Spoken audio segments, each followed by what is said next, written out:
The Arabian Desert. A vast ocean of drifting sands and scorched, sun-baked rocks. Beneath these endless dunes, oil. The lifeblood of our new mechanical century. For more than 400 years, the Ottoman Empire has ruled these lands, controlling all that's to be found here.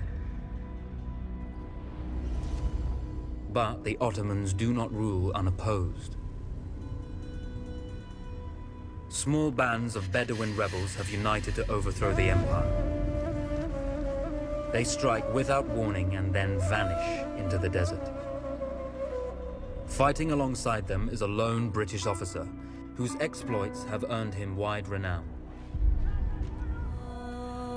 The world has taken to calling this man Lawrence of Arabia.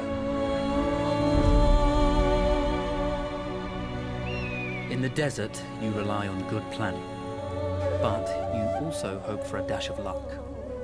And luck was with us when we learned of a recently derailed Ottoman train carrying a most interesting piece of cargo.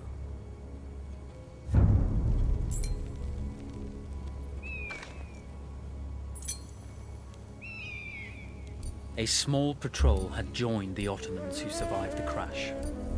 Together, they guarded the wreckage and waited for reinforcements.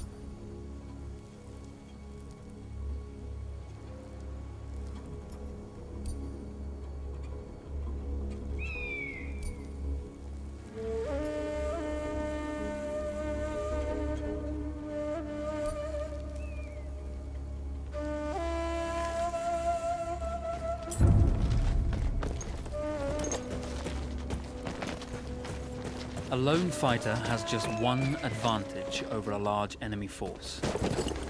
A lone fighter can move unseen.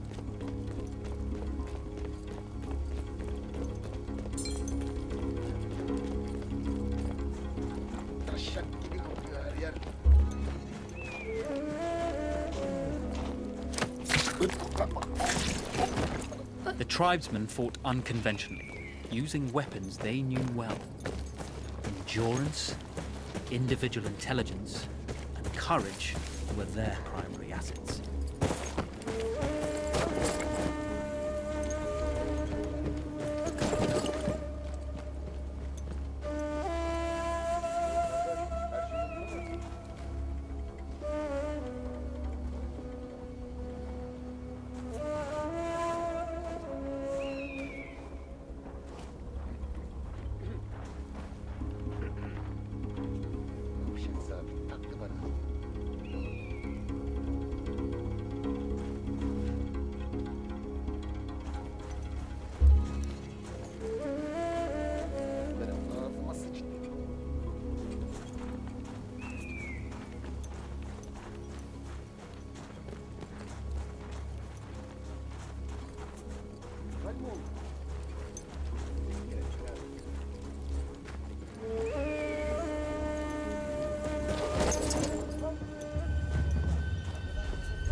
There's a world of difference between seeing something and having it in your own two hands.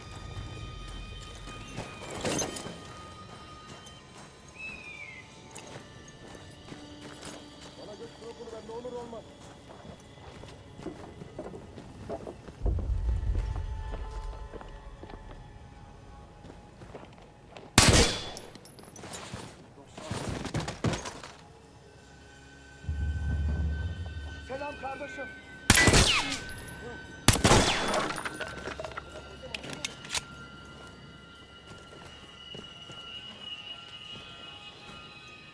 Allah'ıma burada kişiler var.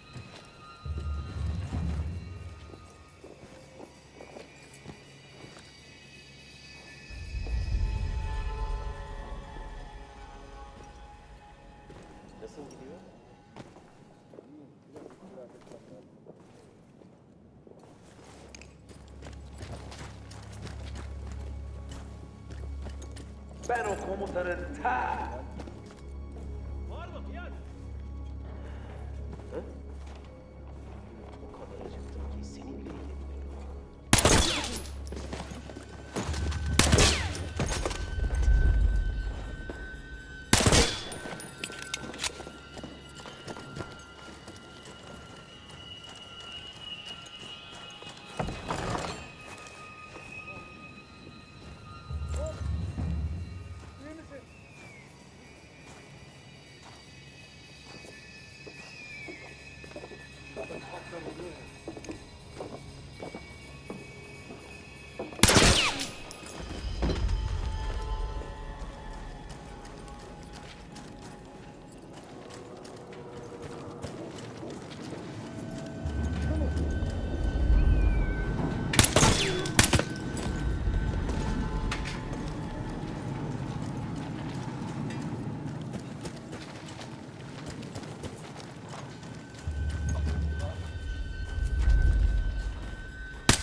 Vaziyetini bozma. Tamam.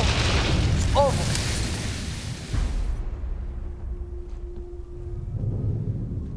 Well, you did not think we would be fast enough to catch you here, did you? Lawrence of Arabia.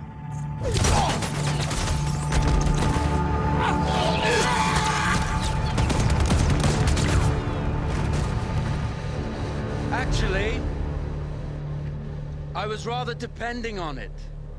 Lawrence. Well, this is very clever. Now the hunter becomes the hunted. So who might you be? How enchanting you are, my dear. Ahmed. I'll show you enchanting. If it weren't for you, I'd be free. Free, is it? You'll be free when you're dead. And I'm happy to tell you, the Empire intends to grant you all this freedom very soon.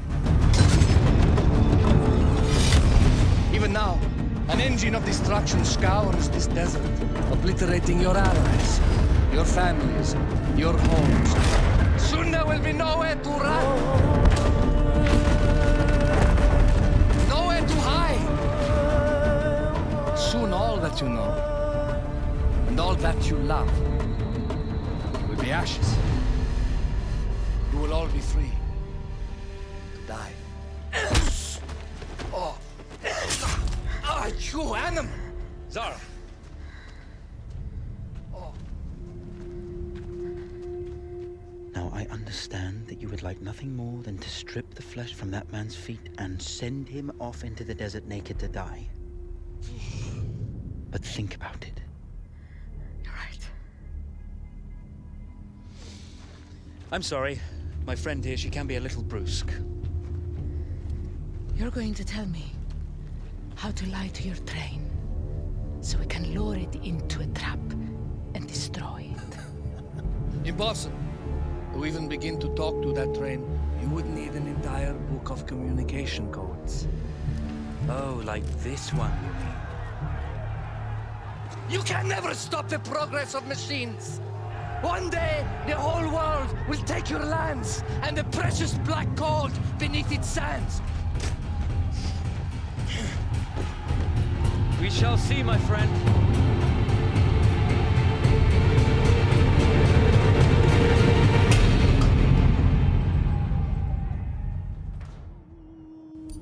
Of course, obtaining the codebook was not enough. To destroy this Iron Dragon, this Canavar, as the Ottomans had named it, we had to send it 3 encrypted messages telling it to stand down. There were Ottoman outposts scattered along the railroad tracks. The commanders there carried high-priority message capsules. We had to use those to send our orders. Infiltrating the village wouldn't be easy. A full detachment of Ottoman soldiers had occupied it. The Ottomans had chosen an isolated location for their desert outpost. It seemed lightly defended. It was also well stocked with arms and equipment. The ancient ruins were all that remained of a civilization now lost to time. The Ottoman Empire brought in the modern world with a host of armored vehicles and field guns. 3 commanders to eliminate, 3 personal message capsules to be stolen, and then sent with our false orders. How Zara tackled this dangerous and audacious mission was up to her.